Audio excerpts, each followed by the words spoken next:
کا تاثر ہے. آپ میرے بھائی ہیں چھوٹے, میں آپ سے سخت بات کرنے کی جسارت بھی نہیں کر سکتا, لیکن آپ نے یہ جو سوال کیا ہے میرا خیال ہے یہ صحافتی تقاضوں کے مطابق نہیں ہے. ایک سیکنڈ, اتنی جلدی کون سی ہے بھائی؟ اب سوال کیا, جواب تو دینا ہے نا, لیکن آپ کا حق ہے, آپ کچھ بھی کہہ سکتے ہیں. ہم کمزور لوگ ہیں, ہم تو پھر آپ اپنی اسکن سیو کر کے ہی آپ کو جواب دیں گے, اور پھر ویسے بھی میں آپ میں گرا ہوا ہوں اس وقت. کوئی ڈیل ویل نہیں ہے. کیا نواز شریف صاحب کی مقدر میں یہ لکھا ہوا ہے کہ ساری زندگی وہ جلاوطنی کاٹیں گے؟ جلاوطنی ختم نہیں ہونی, اور اگر جھوٹے مقدمات بنیں گے تو کیا ان مقدمات نے کبھی ختم نہیں ہونا؟ آخر کوئی اینڈ ہونا چاہیے کسی چیز کا. ایک 11.5-12 سال کی یار جلاوطنی ہے, 3.5-4 سال کی قید ہے, اور کیا لینا اس میں سے, کیا نکالنا؟ اور ہم سب نے قیدیں کاٹی ہیں, کیا ملا کسی کو؟ اور میں اس بات کا یہ جواب دینا چاہتا ہوں کہ یہ جو الزام لگایا گیا ہے, جو ہمیشہ اس وقت لگایا جاتا ہے جب ہمیں پسند نہیں کیا جاتا, تو پھر ہر رقم دیا جاتا ہے. یہ اس ملک میں ہوا ہے بار بار, اس لیے کوئی ڈیل نہیں ہے. نواز شریف صاحب نے واپس ہی آنا تھا, اور یہ بالکل اپروپریٹ ٹائم ہے ان کے واپس آنے کا. جب وہ گئے تھے وہ شدید بیمار تھے, اور جب ان کا وہاں علاج ہوا ہے, پچھلے سال تک ان کا یہ 22 کے اینڈ تک تو ان کا ٹریٹمنٹ بڑا سیریس ہوتا رہا ہے. پھر ڈاکٹر نے اس سال کے مڈ میں ان کو کہیں اجازت دیا کہ اب آپ ٹریول کر سکیں گے. تو ہر چیز کو وقت لگتا ہے, لیکن اگر یہ سب نہ بھی ہوتا تو جو سیاسی قیادتیں انہیں جلاوطنیاں کاٹی ہیں دنیا میں, جو تبدیلی لے کے آئے, کوئی پہلی بار ہوا ایسا؟ انہوں نے قیادتیں فراہم کی ہیں وہ جہاں بھی تھے, اپنی قوموں کو اور اپنی جماعتوں کو. نواز شریف صاحب کے لیے یہ بار بار ہوا. جتنی تکلیف نواز شریف نے, ان کے خاندان اور ان کی جماعت نے کاٹی ہے, کس نے کاٹی ہے یار؟ مجھے بتائیں آپ. یہ تو نہ کہیں آپ, کیا ہماری ہاتھ کی لکیر میں لکھا ہوا ہے کہ ہم نے ہر وقت سزائی کاٹنی ہے؟ میں 2002 میں نواز شریف صاحب ہمارے ساتھ نہیں تھے, ہم نے الیکشن نہیں لڑا آپ کے سامنے, جنرل مشرف کی حکومت تھی.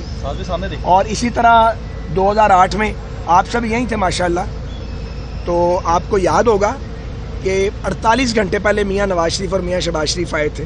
پوری رات ہم نے ٹرک پہ گزاری تھی, اور ٹرک پہ کھڑے ہو کے فیصلے کیے تھے. جلوس چل رہا تھا, میں وہیں موجود تھا, آپ لوگ بھی موجود تھے. اس وقت بھی ہم نے کوئی چیخیں نہیں ماری. 18 میں ہمارے ہاتھ پاؤں باندھے گئے, اس وقت کی اسٹیبلشمنٹ نے باندھے, اور جوڈیشری نے مل کے سازش کی. عمران خان اس کا بینیفیشری تھا. ہم نے الیکشن نہیں لڑا, حالانکہ ہم اس کے نتائج کو نہیں مانتے تھے. نہ ہم نے استعفے دیے اس میں سے, نہ ہم نے دھرنے دیے. ہاں, ہم نے اپنی بات ضرور کی.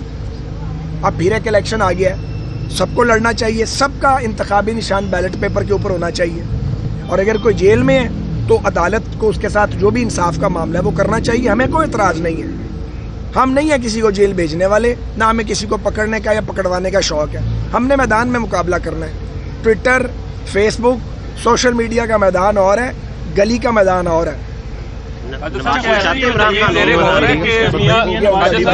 صدر بنایا جا رہا ہے, اس پر کیا کہنا چاہیں گے؟ یار یہ مجھے نہیں پتا, میرا خیال میں اس پہ کچھ کہہ نہیں سکتا. ایسی تو کوئی بات ابھی میں نے سنی بھی نہیں ہے, آپ ہی بتا رہے ہیں. اچھا خواجہ صاحب یہ بتاتے ہیں کہ 2018 کے آگے آ جاؤ, 2018 کے الیکشن کے اندر جو ہے آپ کے مخالفین کے ہاتھ بندھے ہوئے تھے, آپ کے ہاتھ بندھے ہوئے تھے. آج آپ کے مخالفین کے ہاتھ بندھے, تو اس کا مطلب منصفانہ الیکشن یہاں پہ نہیں ہو سکتے پاکستان میں. دیکھیں, گزارش یہ ہے, کسی کے بھی ہاتھ پاؤں بندھے نہیں ہونے چاہیے. نہ ہم اس کے حامی ہیں, نہ ہم اس کی حمایت کرتے ہیں. اسی لیے میں نے یہ بات پہلے کہہ دی ہے کہ اگر کسی نے توشہ خانے میں واردات کی ہے, سائفر کے بنیاد پہ ایک سازش کی ہے, یا 9 مئی کے واقعات میں کوئی ملوث ہے, تو عدالتی نظام سے ریلیف لے.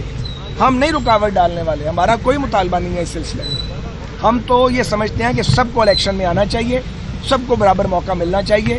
ہم کسی ایسے فیل میں شامل ہیں نہ اس کی حمایت کریں. اچھا خواجہ صاحب یہ فرمائیے گا کہ مسلم لیگ نون پنجاب میں اپنے تمام حلقوں میں, صوبائی اور نیشنل حلقوں میں جو ہے وہ اپنے کینڈیڈیٹ کھڑے کرے گی, یا استحکام پاکستان کے ساتھ جو ہے وہ مسلم لیگ نون کی بی ٹیم اس کو کہا جاتا ہے, اس کے ساتھ جو ہے وہ سیٹ ایڈجسٹمنٹ کی جائے گی؟ نہیں, بی ٹیم ہماری کوئی نہیں ہے بھائی.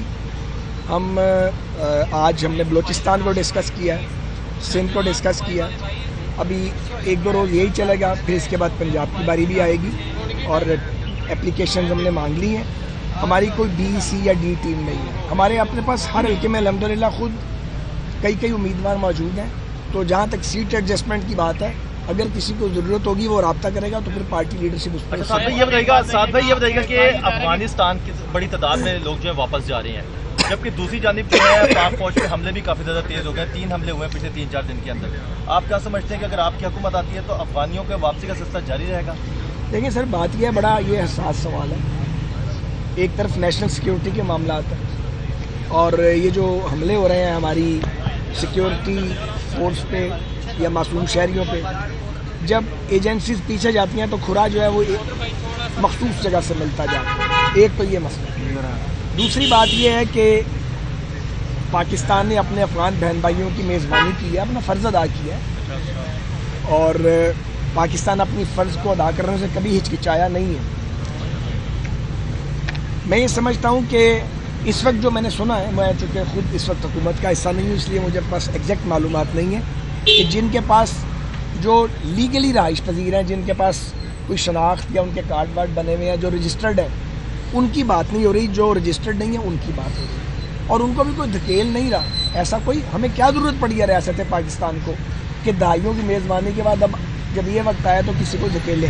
لیکن ہماری سیکیورٹی کے مسائل ہیں اور یہ بھی ریالٹی ہے کہ افغان گورنمنٹ نے کوشش کی ہوگی، لیکن یہ جو تشکیلیں ہوتی ہیں اور جو وہاں سے جماعتیں آتی ہیں مسلح، ان کو وہی روکا جانا چاہیے اصولی طور پہ. اس سے ہمیں بڑا نقصان ہوتا ہے، ہمیں بڑی تکلیف پہنچتی ہے، ہمارے معصوم لوگوں کا خون بہتا ہے. تو ہم چاہتے ہیں کہ جس کی بھی حکومت ہو پاکستان میں، افغان حکومت اس کے ساتھ تعاون کرے. ہم مل جل کے پڑوسی بھی ہیں، بھائی بھائی بھی ہیں، مشکل وقت کے ساتھی بھی ہیں. ہم نے مل کر ہی گزارا کرنا ہے. ایک دوسرے کو دمکانے کا فائدہ تو کوئی بھی نہیں ہوگا.